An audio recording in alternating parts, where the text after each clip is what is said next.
Hello, સમાજના ઝંડા લઈને ફરેશ ને તો સમાજના જે ગાડિયા કર્યા ને પેલા આપી દે. હાલ, સમાજમાં જે તે ગાડિયા કર્યા છે ને તું મને કેસ ને કે તું ખોટા પાલે ભરાણી, તો હાલ આપણે જોવી સુરેન્દ્રનગર જિલ્લામાં જેટલા લોકોના પૈસા બાકી છે ને બધા મારે સપોર્ટમાં છે. તમ તાર અત્યારે અમે 25 જણા અમે જઈએ જ છીએ. તમ તારે હવે તું આવી જા. હાલ, એવોર્ડ ફંક્શન કર્યું તું ત્યારે લોબાચો કર્યો તો જયારે તું ચૂંટણીમાં ઉભો રહ્યો ને ત્યારે જે સરપંચના પૈસા ખાઈ ગયો છું એના મંડપ સર્વિસ કોઈના બધા બાકી નથી ને.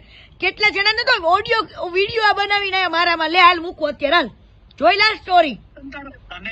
તને ઠીક લાગતું હોય ને કીર્તિ, હા તો હજી પર્સનલ લીધું જ નથી. તું તે પર્સનલ લીધું હે, તું લઈ લે. સમજો તો સાંભળ. મેં સમાજ માટે આજે નથી બોલી ને કાલે નથી બોલી ને સમાજને ખોટા રસ્તે ન લઈ જતો. મારી બેન તે તારું સાંભળ્યું ને મેં, હવે તું સાંભળી લે. હા બોલ. સાંભળ, તારે તે જે બોલવાનું હતું એ કરી નાખ્યું. તને એવું લાગે કે હું આવી રીતે આમ કરી અને આને બદનામ કરી દઈશ તો તને જ્યાં મન થાય ત્યાં દોડવા માંડ. જે એટલે મેં હજી પર્સનલ નહોતું લીધું. હું તો કાયદાકીય ઋષિ ભારતી બાપુની લડતમાં ઉભો હતો. પણ તારે મારી પર્સનલી લડતમાં આવવું હોય તારે છૂટ છે. તો ન્યા તારે હા પણ ઋષિ બાપુનું નામ લેવાય ને સમાજ લેવલે મામલો ન લઈ જવાય. તમ તાર ઋષિ બાપુના સમર્થનમાં ઉભો રે. હું કે ના પાડું છું તને. શું સમાજ લેવલે મામલો લીધો? તું બોલેસ કે અમારા સમાજને બાપુને આ રીતે હેરાન કરે. મેં ક્યાં આમાં સમાજ સાધુ સંતોને સમાજ આવે જ નહીં. એમાં મહંત તે બતાવ કે તું હમણાં જો તારો વિડીયો મને સાંભળ્યો, તું એવું કહેતી હતી કે આ મારા બાપુ રે એ મારા ગુરુ છે અને પવિત્ર છે. એમ તને દેખાડું એની શું પવિત્રતા છે? હે જોઈ છે તારે? હા મોકલ. જોઈ છે? હા મોકલ. હાલ, પછી અત્યારે હું તને એનો પુરાવો એવો મસ્ત પુરાવો દઉં, તું ખુશ થાય એવો દઉં તો તું હું બેસી જઈશ?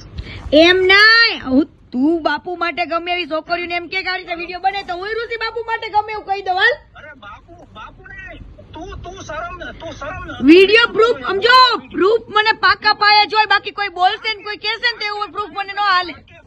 મારી બેન કીર્તિબેન, તને પાકે પાયે પ્રૂફ આપું. બોલ. હા તે પાકા પાયે લાય, રેકોર્ડિંગ સાથે, પુરાવા સાથે, વિડીયો સાથે તો માનીશ. ઓડિયો રેકોર્ડિંગ તો હજી ફેક વેવો થઈ જાય. હું તને વિડીયો રેકોર્ડિંગ આપું. બોલ. હા લાય. પાકું ને? હા લાય. હાલ, હું તને હે ને સેન્ડ નથી કરતો, પણ હમણાં તને થોડી વારમાં તને વિડીયો કોલ કરી તને દેખાડું. વિડીયો સ્ક્રીન રેકોર્ડિંગ ન કરતી, એટલું એ વિશ્વાસ ઉપર રાખજે. હા તે વાંધો નહીં. હો એમ હું કોઈની પર્સનલ લાઈફ કોઈને શેર ન કરી શકું, પણ તું બહુ આમ ઇન્ટરેસ્ટ લેસ ને કે મારા ગુરુ છે તો તારા ગુરુની હું તને હકીકત બતાવું તને. હા તો બતાય. ઓકે હાલ, હું તને હમણાં થોડી વારમાં વિડીયો કોલ કરું. હો બેન? ઓકે ભાઈ, કરો. સાંભળ્યું તમે?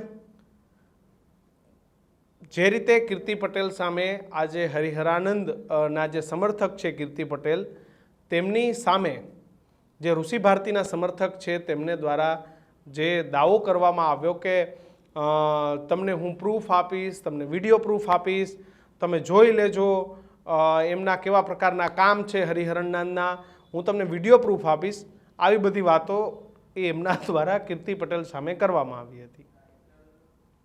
પરંતુ આજે આ વિડીયોને 2 દિવસ થઈ ગયા છે, પરંતુ 2 દિવસ બાદ પણ જે જયેશ ઠાકોર નામનો વ્યક્તિ છે એ જયેશ ઠાકોરે કીર્તિ પટેલને પ્રૂફ નથી આપી શક્યો. બંને વચ્ચેની જે ઓડિયો વિડીયો ક્લિપો છે વાયરલ થઈ રહી છે. જોકે હાલ ભારતીય આશ્રમનો જે વિવાદ છે એની ચરમસીમાએ છે.